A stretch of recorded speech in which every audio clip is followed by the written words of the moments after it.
So today we're going to start talking about Chapter 1. Before we start, what I want you to do is watch this video. There's a link to it in the slides. I'm not going to watch it with you right now, but this is a nice video that gives you an overview of the Java history, how Java was developed. So what I want you to do is pause my video right now, go watch this YouTube video, and then come back and continue watching my video. So, the information in the video that you just watched, you don't need to have anything memorized. I'm not expecting you to memorize any of these details, but it was just a nice video to show you how Java was developed. And one of the things that they said in the Java video is that Java is a cross-platform language. And what that means is that it can run on various computer operating systems.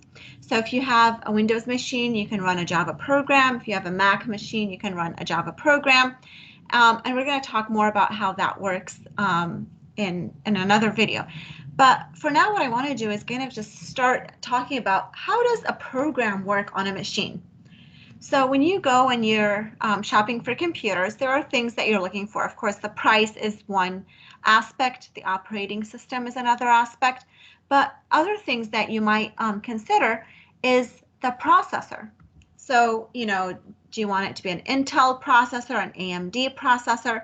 So the processor is one of the most important pieces of a computer. And another name for the processor is the central processing unit, the CPU, basically.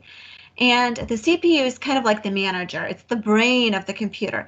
It is the one that makes sure that everything gets executed. So what is it that gets executed is a program. So when you start writing a program as a developer, you're going to write a program. So what does it mean to write a program? It means that you need to write some specific steps, some specific instructions that are unambiguous, and the computer can follow them to perform a task. It's kind of like a recipe. So if I tell you I want you to make me a cheese sandwich, and you need to write me a recipe or step-by-step how to do that, you can't just take the bread out of the fridge, put the bread on a plate, put the cheese on top of the bread, and then put another piece of bread on top. Someone who doesn't know what they're doing might take the whole loaf of bread with the bag, put it on the plate, and then take the jar of cheese or the cheese slices and put them on top of the bag and then put another bag on top. That's not a cheese sandwich. If I want to be more precise, I'll say take the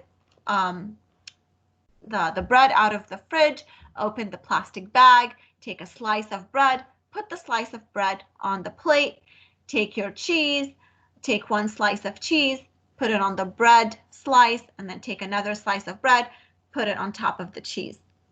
So that might be a little bit more unambiguous instructions.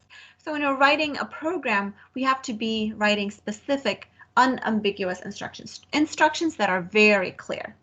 And so when we write this program, what the CPU is going to do is going to be able to execute the instructions in this program. Now, the instructions that are in this program, we're going to be using some kind of language like Java in this course to write our program. Our program is going to contain words. So when we start writing our program in a little bit, we're going to be using words like print and read and open. And the computer does not understand that. The computer only understands signals, zeros and ones, and so what the computer needs to do underneath is take this program that we just wrote and translate it to something called machine language. Now, the CPU, the central processing unit, the brain, the manager of the computer, when they're executing a program, they sometimes need space to save information. Where is this information going to be stored? It's going to be stored in RAM. So when you're shopping for a computer, two of the memories that you need to be looking at are how much space the hard drive has, like is it 500 gigabytes, is it a terabyte? And the other thing that you need to be looking at is how much RAM. So right now on the market, 8 gigs of RAM is the most general most popular types of computers that you'll find. If you find something that has 2 gigs of RAM or 4 gigs of RAM, that is not a lot of memory. That's not something that you want to be buying. If you can afford 12 gigs of RAM or more, that would be better. So RAM stands for random access memory. This is basically the memory that the computer uses when you're running programs. So if you're running a lot of programs, you have YouTube open on your Google Chrome and you have NetBeans open, and you have Microsoft Word and PowerPoint and maybe your email, you're going to be using a lot of RAM space. So the more applications that you run on a computer, you're going to need more RAM. So RAM is one of the things that you need to consider when you're buying a computer. And so this RAM is kind of like a big storage area that has boxes. And each of these boxes is kind of like a location where we're going to store information. So the CPU uses RAM to store information. And so when we are writing our program, we're going to be using something called a high-level programming language. So whether you're doing things in Java, Python, C++, whatever language you're using, we're going to be using some English language words that we're going to see. And so this is called a high-level language. It's high to the level of a programmer, and a programmer can understand them.